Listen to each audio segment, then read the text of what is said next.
Assalamualaikum warahmatullahi wabarakatuh. Halo teman-teman, apa kabar? Mudah-mudahan semuanya dalam keadaan sehat. Kembali lagi bersama saya Rudi Doa, masih dalam seri pembelajaran seputar IT. Pada pertemuan kemarin kita sudah membahas apa itu objek-objek yang ada pada Visual Basic Excel, dan masih di playlist belajar pemrograman Visual Basic Excel. Pada pertemuan kali ini kita akan membuat user form. Apa itu user form, cara menggunakannya, serta cara memunculkan user form pada program Visual Basic Excel.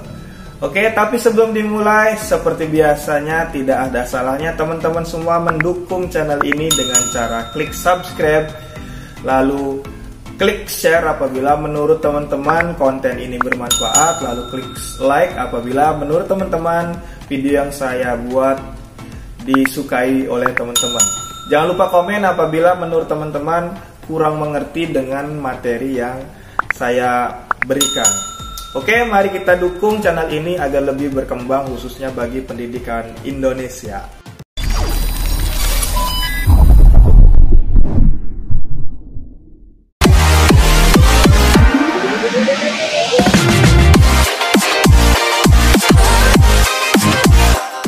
Oke teman-teman, mari kita mulai. Pertama-tama, apa sih user form itu?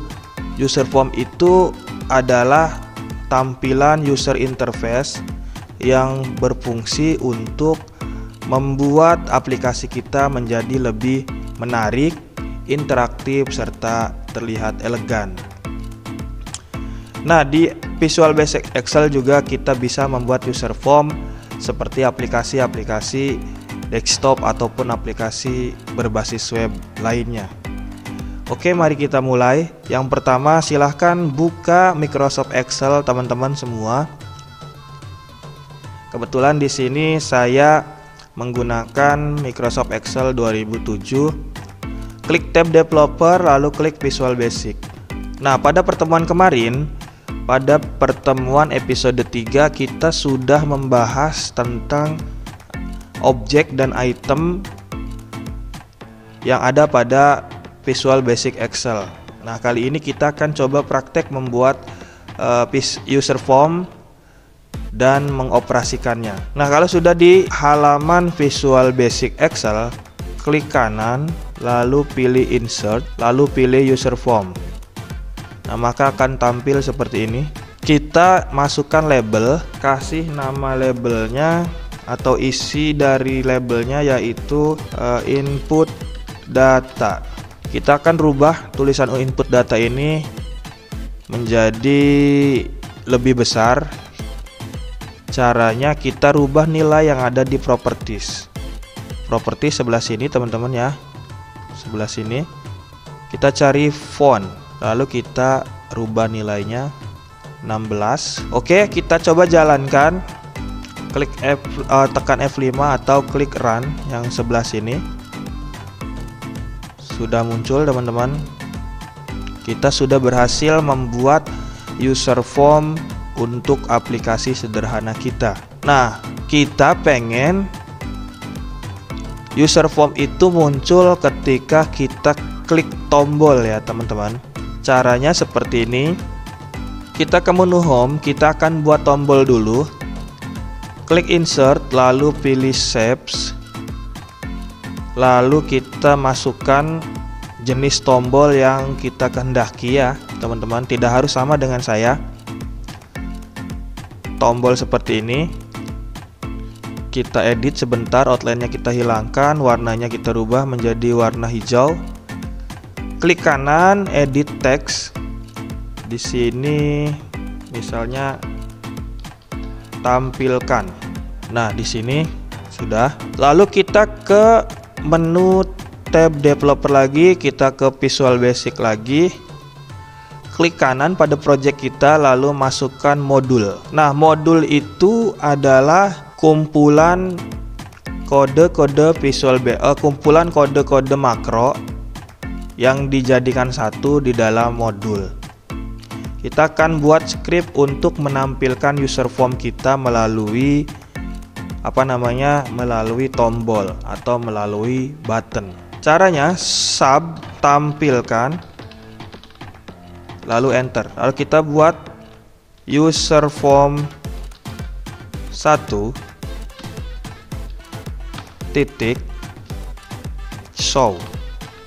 Nah, baik teman-teman, ada beberapa aturan yang digunakan dalam membuat kode-kode Visual Basic atau kode-kode makro di dalam Visual Basic.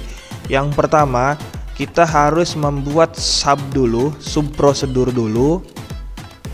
Yang kedua yaitu kita menuliskan kodenya. Dan yang ketiga kita harus menutup prosedur tersebut. Tapi sebenarnya ada 4 teman-teman. Yang pertama itu pembuka, sub pembuka atau sub prosedur. Yang kedua itu biasanya untuk memanipulasi data itu kita pakai deklarasi. Yang ketiga kita menuliskan skripnya. Dan yang keempat kita menutup kodenya. Nah, pada contoh kasus sederhana ini kita tidak membuat atau kita tidak ada deklarasi karena kode yang kita pakai ini kode yang sangat sederhana. Nanti ketika kita sudah bermain dengan database, maka harus ada deklarasi yang digunakan agar memori yang kita gunakan di komputer tidak salah memakan byte-nya. Oke, saya besarkan dulu sedikit. Fontnya menjadi 16.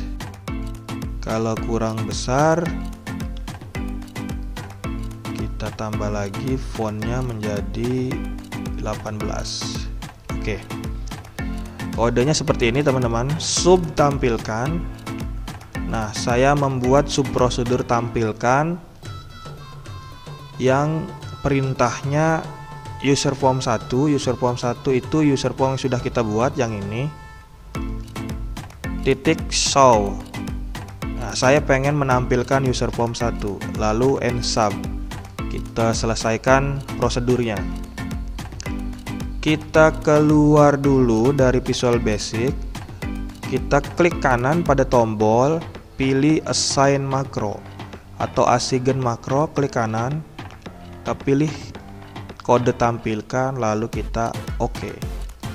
Sekarang kita coba. Kalau sudah berhasil, biasanya tanda plusnya berubah jadi tanda tangan. Kita klik. Nah, sudah muncul teman-teman. Kita sudah berhasil menampilkan user form 1. Kita kembali ke coding, ke modul. Nah, untuk user form 1 ini akan jadi masalah ketika kita memakai banyak user form. Alangkah baiknya kita harus menggunakan aliansi atau inisialisasi atau mempopulasi data objek atau nama objek yang kita gunakan. Di sini kan masih user form 1 teman-teman ya. Kita akan rubah user form 1 ini menjadi nama objek yang sesuai dengan kehendak kita. Pada bagian name, lihat di properties. Pada bagian name, ini masih name default atau name bawaan. Kita harus merubah agar ketika kita menggunakan banyak user form itu kita tidak terlalu ribet dengan coding nanti. Nah, saya contohkan lagi, saya tambah user form yang kedua. Nah, di sini namanya user form 1, user form 2. Coba bayangkan ketika teman-teman semua memakai user form lebih dari 100 misalnya untuk tambah data atau untuk memanipulasi data yang lain. Alangkah repotnya kita memilih user form satu-satu untuk dimasukkan ke coding. Nah, maka untuk lebih efisiensinya kita menggunakan name. Name itu wajib ya teman-teman di semua bahasa program yang menggunakan OOP atau Object Oriented Programming itu pasti pakai name. User form 1 saya rubah menjadi UF UF itu user form input. Oke, kalau sudah, kita coba jalankan codingnya. Pasti tidak jalan, karena di sini keterangannya object required atau objek tidak ditemukan. Kita debug. Kenapa di sini tidak jalan? Karena user form tadi name-nya itu sudah kita rubah menjadi UF input, sedangkan di sini masih user form 1.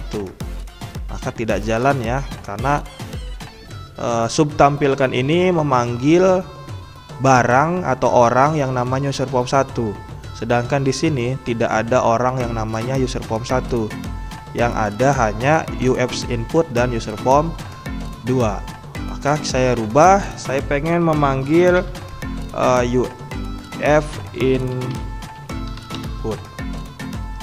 Oke, saya tutup. Saya jalankan. Nah, jalan. Nah, selanjutnya itu user form 1 ini juga bisa dimanipulasi bentuk atau pewarnaan atau border yang bawaannya melalui menu properties yang ada di pojok kiri. Back color, misalnya pengen merubah warna background, ini putih. Nah, kenapa ini input datanya, maksudnya backgroundnya biru. Nah, terus kenapa ini input data masih warnanya putih? Karena ini background punya label. Kalau pengen merubah, kita klik. Nah, ini properties milik label. Dari mana saya tahu ini properties milik label? Kita lihat yang di sini. Ini ada user form, ada label. Saya rubah juga warnanya biru agar sama. Kita kembali ke user form. Bordernya juga kita bisa merubah. Border stylenya. Di sini caption itu judulnya di sini, teman-teman. Kalau kalian atau kalau teman-teman lihat di sini ada user form 1. Ini bisa kita ubah menjadi judul sesuai dengan yang diharapkan. Misalnya UF input. Nah, seperti ini.